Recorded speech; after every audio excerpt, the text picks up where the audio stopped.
Hello everybody, John Abella. Today I want to do a video on the ZPacks Duplex. This is a two-person shelter. It is made of Cuban fiber. It comes in at about 20 ounces, plus minus a couple ounces depending upon your configurations and poles and that kind of thing. I've gone with a camo version which adds about 1.3, 1.5 ounces, somewhere around there. I don't remember. And I also have the ZPacks carbon fiber uh, tent poles that I'm using to support the shelter. This particular two-person shelter is in all the shelters that I've ever purchased, and I've bought and tried, bought used and tried for many months, probably $10,000 worth of shelters over the last 6 years as I've helped tent makers design tents and just wanted to try tents on my own. This particular two-person shelter is probably the best shelter that I've encountered for bad weather. By that, I specifically mean high rain and high mud weather. It's by no means the most bomb-proof shelter out there, and it's by no means the lightest shelter out there, but it is a shelter that truly excels at handling very wet conditions. And that's really where I feel that the ZPacks Duplex comes into play within the ultralight market. Now, I personally bought this tent because I wanted a shelter that was still relatively lightweight, but provided me an amazing amount of protection from the rain, as I just explained. But I also wanted something that was big enough for me to get in and have a lot of what's called livable space inside. And to me, that's been key. You know, spending so much time out on the trail that I do in wet conditions, you know, when it starts raining and you just get in your tent, there's there's nothing better than having that little bit of extra room to be able to really just move around. And the duplex over the solplex or the hexamid or the solplex, they allow that extra bit of space inside. I can get inside this tent and do a 360 inside of it while sitting down. Anyway, let me talk about the setup here. This is the first pole. I'm going to consider this the front pole, the one that would be facing the camera in the other angle. I'm setting up the first stake. I'm sorry, the first pole. Already did the two front stakes. I got them maybe a couple inches too wide apart, but that's okay because it can be manipulated later.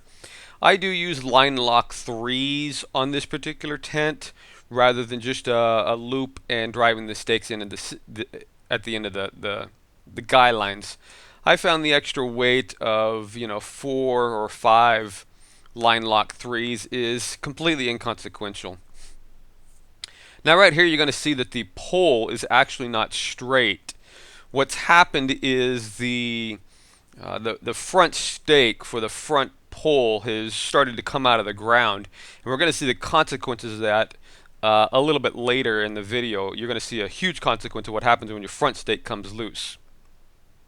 And that's going to be right in this clip here. When I go to pull the guy line for the back door, if you watch the front stake, yeah, maybe not in that clip, but you'll actually see the front stake start pulling out of the ground, and it just skews the entire tent. You can start seeing the flappies on the sides, especially on what would be the right side of the tent. As soon as that stake came out of the ground, the entire thing just went kapoof on me.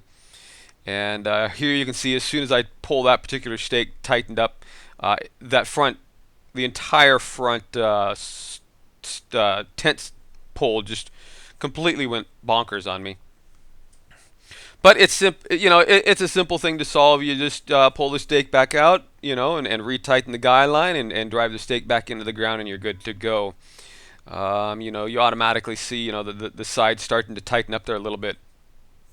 Now, I do want to say that in this picture here, you're going to see that there's a lot of fabric there that's not tight. And I'm going to explain that here in a little bit, but just bear with me. And again, that's just another shot of what happened as soon as that stake came out of the ground. The tent just, the front tent just collapsed in on itself. That's just the reality of setting up a tent. I set up a tent I've set up different tents over 1,000 times over the last 5 or 6 years, and sometimes days go good, sometimes they don't. Here I am. I went and grabbed a stick off the ground and just started driving the stakes into the ground. If these had been those stupid little shepherd stakes, I would have never had any success. I gave up on shepherd stakes early 2014 and went back to using some beefier stakes. For setting up this tent, I am using the MSR groundhogs all the way around. Now, right now, I'm just trying to find a stick off the ground that I'm going to use to support the head side of the tent. And I found myself a nice good 5-footer there. Picked up a stake, and I'm going to come around and grab that last guy line. And as I said, the fabric is loose there, and that's because I like the side fabric to be a little bit loose, so that when I use this stick off the ground to gain myself the extra 5 or 6 inches of headroom inside, I have flexibility and I'm not putting too much pressure on the fabric. If you really stake out one of these tents and then put your stake in, it causes that extra bit of tension on the fabric that I just don't like. So I like to leave it a little loose, and and then it comes out looking really nice. And that's pretty much the entire setup tent right there. All right, so next I'm going to enter the tent and close the doors and show you how these storm doors work. Now, I'm going to obviously have my head at the right side of the shelter, and my feet will be at the other end. Later on, not inside this, not within the periscope of the movie, I'm going to stake out the foot side just to get myself a couple extra inches of room in there. Just do that later. So the duplex has a really nice what's called rainbow zipper, and that it's obviously the shape of a rainbow, and it makes for really easy entry exit. Now in this shot here, you can start to see the bathtub floor really come into play. It's a true 8-inch tall bathtub floor. So you can see if you were to set up in questionable location, and then all of a sudden you had some, just a horrible rain come in, and it caused the mud mud, water, whatever, to start, gathering outside your tent. You're not going to have that mud and water coming in because you do have that 8-inch tall bathtub. And to me, that is one of the biggest selling points of this particular shelter for the location where I live. All right, so I am 5'11 3/4", and you can start to see, if it's not too dark on your screen, you can start to see that I fit perfectly in there. 5'2", 5'3", you'll be okay. 5'3" might be a little tight in there. You probably have to sleep at an angle if you're, a solo. All right, so I'm going to close this first door here, and one of the biggest complaints I have with the ZPacks Duplex and Solplex is ZPacks uses these weird little square connectors, plastic hardware, and they use it to hold the doors shut. And it took me 20 seconds to get the loop off that little square thing. And it takes me almost 20 seconds every single time. They should just go to a standard T hardware, just a straight hardware. It looks like a little T and it connects on there. Be so much easier to get these doors open and closed. Anyway, there's a beautiful side profile of the tent, showing that just how awesome it looks on the side. And here I am closing it. Now I do need to disclose I'm not using the carabiner system that comes with the standard ZPacks setup. I'm using a clip system that I'll annotate a URL in the notes of this video that point to a Facebook page where I've posted pictures of how I changed the carabiner for some clipping systems, just to make this so much easier to get the doors clipped shut and open. Anyway, folks, this is me just closing up the final door.